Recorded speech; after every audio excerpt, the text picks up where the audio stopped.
Hey everybody, I just wanted to share a quick video about the Trump Omarosa saga and what has happened, or what has happened after the first week that's worth discussing. And I would, after week one, Omarosa was on the offense and I would give her a point. And Team Trump, I would give 0. They really didn't have much of a response, and I think that the most damning information Omarosa had was this tape that had Lynn Patterson and Katrina Pearson on it.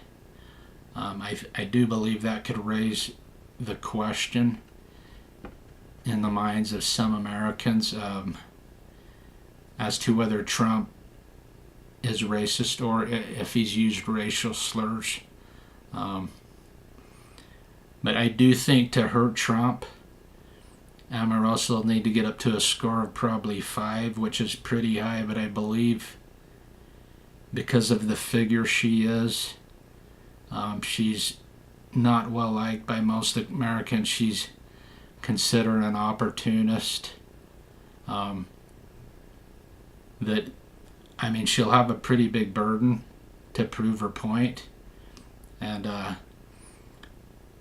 But I do believe I think if she was smart, she released the most damning information she has first, which was this tape I just mentioned. And that would be smart because you can get the media's attention and get them all drawn to this, and then release your book and, draw up this interest in your book. But I think that was probably the best she has, but we'll have to wait and see. You never know with her. She may have a completely different plan. It may be that she's going to, see how her book sales go. And then if they start to lag, then she's going to start releasing stuff that she thinks will drive up her book sales. And maybe she releases a lot of stuff at once because her book sales are just lagging. But I think her real goal in all of this is just a huge payout with her book, like tens of millions of dollars in profit. She mentioned in one interview she wanted to be really wealthy like Trump, and I believe that's the primary reason that she's doing all this and the process in which she's doing it. But I think she's going to drip information out to the media, and thinking that's the best way to drive book sales. And what I think's going to happen is the media, the American people, are going to lose interest real fast. And when they lose interest, then the media is just not going to cover it anymore, because they want, they need the viewership and the advertising revenue. And so I think this may end, within maybe another week, another 2 weeks. She's really going to have to come out with more stuff to keep it moving. And I just don't. I think it'll be a dead horse. But the other issue is, and it's an important issue, is Trump a racist? I don't think he is, but I don't know him, and I don't know anybody that's known him. But I'll say it for a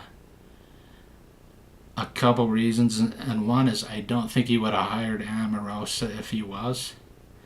I know people will make an argument, he needs to get some African Americans and minorities in the White House to make it look like he cares about them, and that's a valid argument. I certainly understand that argument, but another instance occurred in the GOP primary during the Iowa caucuses, which that really makes me think Trump isn't a racist, and that's when Ben Carson, who's black, came out while he was campaigning right before the voting that he was taking a break or he was leaving. And Ted Cruz seized on this and basically tried to give the impression to the public that Ben Carson had actually quit or suspended his campaign as president, which Ben Carson said nothing of the sort.